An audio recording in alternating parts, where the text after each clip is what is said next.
You can study in the morning, you can study at night. You can study outside by a campfire light. You can study with the Rabbi.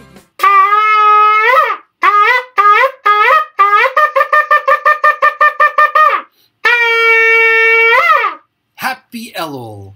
We've just entered the month of Elul, the month that leads up to Rosh Hashanah and Yom Kippur, a month of introspection, a month of reflection. You know, for me, it's wonderful to be in a new home, in a new community.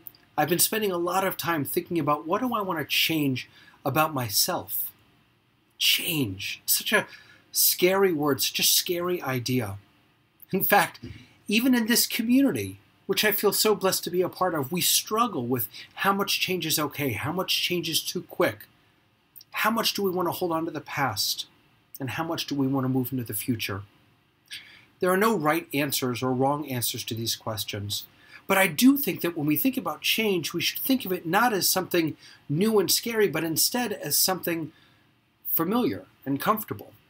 Think about the change that we do around Rosh Hashanah and Yom Kippur, and during this month of Elul. The change that we do is called tshuva, repentance. Tshuva doesn't mean go discover something new about yourself. It doesn't mean go out and try new things.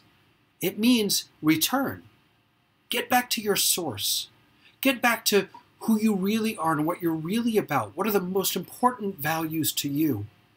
And then reflect on how you're living your life. Are you living your life in accordance with those values? Now, the way our world works is constantly in flux. We don't do things the way we've done them 10 years ago, 20 years ago. It seems that change is constant. But when you get down to it, the change that we Jews are yearning for at this time of year, and the change that I'm looking forward to bringing to Temple Beth David and to whatever communities I'm a part of, is not a change of newness, but it's a change of returning.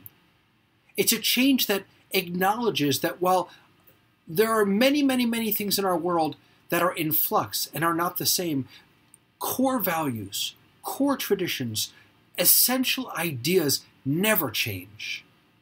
The way we should treat one another, that we should have an awareness that there is something greater than us in the world, that family and community should be central to who we are and the way we live our lives, that prayer, reflection are important values, that tzedakah, giving to others who are in need, is what it means to be a Jew, what it means to be a human being. All of these values are core and they don't change.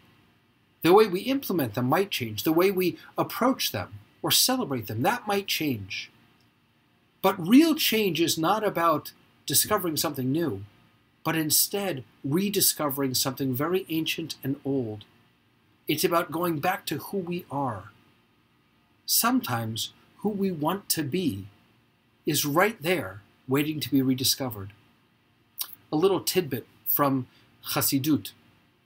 Olam haba, the world to come. We often think of it as the place that we're all going to be, or the place that we're all going to go in some future time. But think about the words Olam haba. It doesn't mean the world of the future. It means the world that is coming. Not sometime in the distant, far-off future, but it is constantly, right now, coming. When somebody walks into the room, you say, Baruch haba, blessed are you who is coming. That person isn't coming in some distant time. They're here right now. Olam haba, the world that we yearn for, is here right now. What we need to do is open our eyes to discover it all over again. We have known it before. We will know it again. The work of change is not to be different. It is to be who you are. May this month and this season be a time of reflection, of tshuva, and of meaningful change, so that each of us can go back to our source and become the people that we already are and are meant to be. It's okay as you will see that we're bound to disagree. Don't have to see eye to eye to make the Torah come alive. Now that I've had my say, let's not waste the whole day.